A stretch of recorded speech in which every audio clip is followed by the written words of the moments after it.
TruExterior's script board, and the reason that we use this to start our lap siding with is a number of reasons. First of all, it gives us the starter edge for it. There's a couple of other things that are really useful for us as well.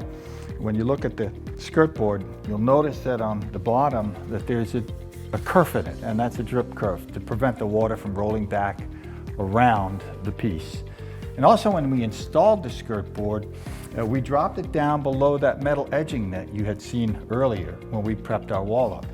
So when we do get water coming down the wall, there's no way that it can get back up into our structure.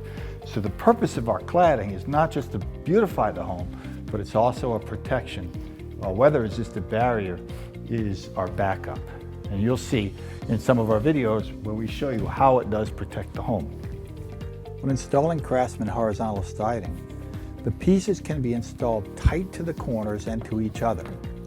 On walls longer than 16 foot, the field joints should be placed over a stud to ensure proper fastening. The vertical lines on the weather-resistant barrier help to align the nailing patterns and also aid in field joint replacement. Unlike other sidings, field joints do not need to be factory ends, just clean, straight cuts. Joints in the field should be provided with a slip sheet behind the joint. There are synthetic products available that work well.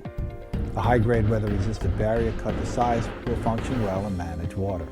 Cuts do not need to be primed prior to installation. Standard woodworking tools with carbide blades can be used to cut and mill TruExterior products.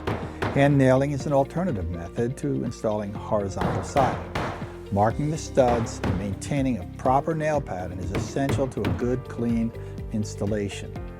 Once they are filled and painted, this wall will have the appearance of a traditional wood siding without the potential for wood decay.